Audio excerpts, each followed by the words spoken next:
Today, like every other day, she was trying to eat an umabashi pickled plum. She must have confused it for an ordinary piece of dried fruit. After 2 or 3 attempts to pick it up with her chopsticks, she put the whole thing in her mouth. Down the hatch. Rita doubled over as though she'd taken a 57mm round right in the gut. Her back twitched. Her rust-colored hair looked like it was about to stand on end, but she didn't cough it back up. Tough as nails.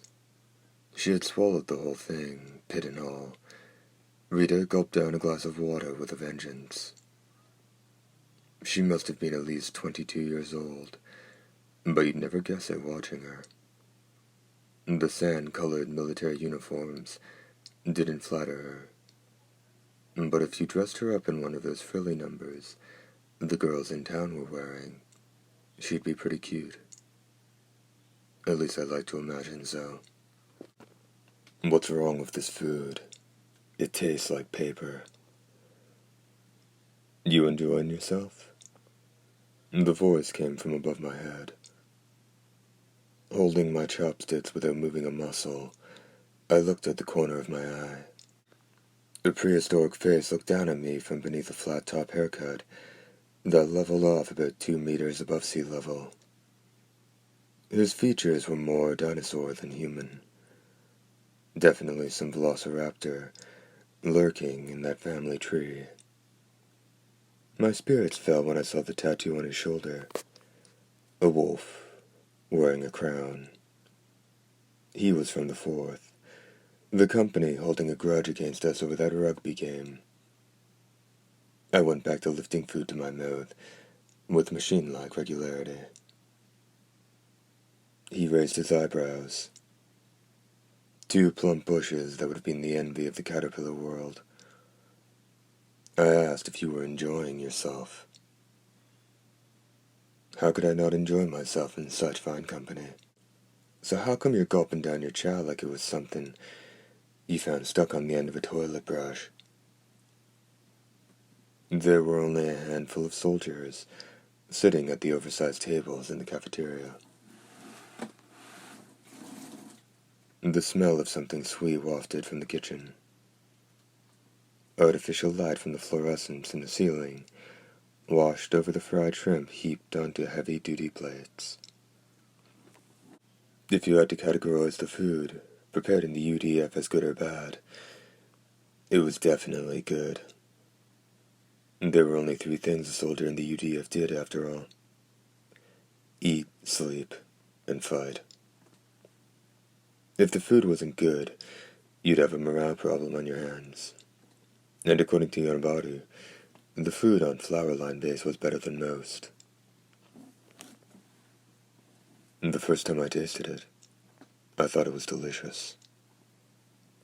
That was about 5 subjective months ago now.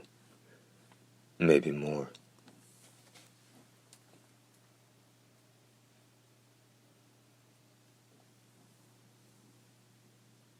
About a month into the loop, I started heavily seasoning my food. The intentionally mismatched condiments created a taste just horrible enough to remind me the food was there. And now, even that had stopped working.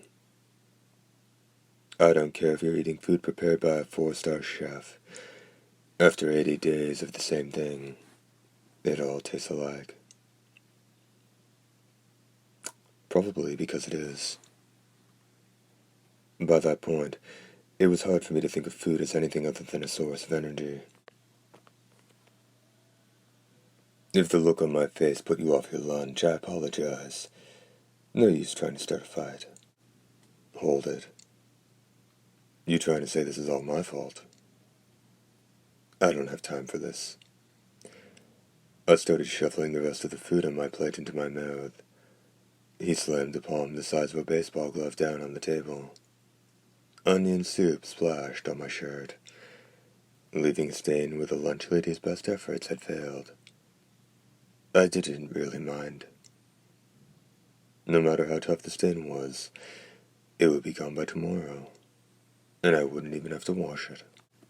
4th Company grunts, not worth the time of the mighty 17th. That it? I realized I'd unwittingly set a very annoying flag. The loop had been cursed from the get-go, really. I had accidentally killed Farrell at the end of the last loop, and that had thrown everything out of whack this time around. From where I was, it hadn't been 5 hours since he died vomiting blood. Of course, I'd been KIA too, but that was to be expected. Farrell had died trying to protect an effing new recruit. It had been just the spur my migraine needed to kick into a gallop. I'd planned to use my mind by staring at Rita the way I always did, but my foul mood must have been more obvious than I realized. Clearly, it was bad enough to trigger something that hadn't happened in any of the previous loops. I picked up my tray and stood. The man's body was a wall of meat blocking my way. People started to gather, eager for a fight. It was 11:48. If I lost time here, it would knock off my whole schedule. Just because I had all the time in the world didn't mean I had time to waste. Every hour lost meant I was an hour weaker, and it would catch up with me on the battlefield. You running chicken shit? His voice rang through the cafeteria. Rita turned and glared at me. It was obvious she had just realized that the recruit who'd been staring at her during PT was eating in the same cafeteria. Something told me that if I returned her gaze, she'd help me the way she'd helped me during PT. The way she'd helped me in my first battle. Rita wasn't the type who could turn her back on someone in trouble. Her humanity was starting to show through. I wondered what her play would be.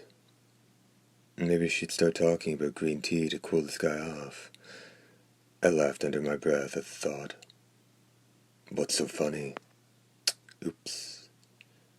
Nothing to do with you. My eyes left Rita. The KG Korea standing in the cafeteria that day was no green recruit. My outward appearance may have been the same, but inside, I was a hardened veteran of 79 battles. I could deal with my own problems. I'd imposed on Rita once during PT and once more indirectly by smooth-talking my way into one of her spare battle axes. I didn't need to involve her a third time just to make it through lunch. You screwing with me? He wasn't going to let this go. I'm sorry, but I really don't have time to waste screwing around. What do you have hanging between your legs? A pair of ping-pong balls? I never opened it to look. You?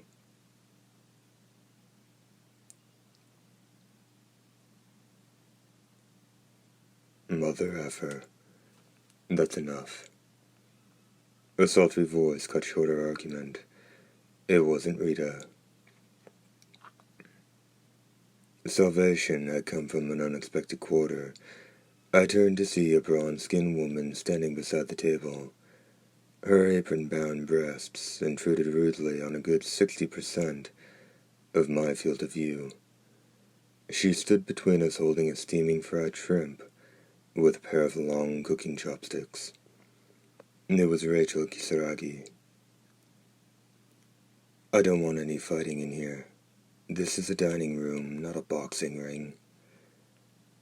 Just trying to teach this recruit some manners. Well, school's over.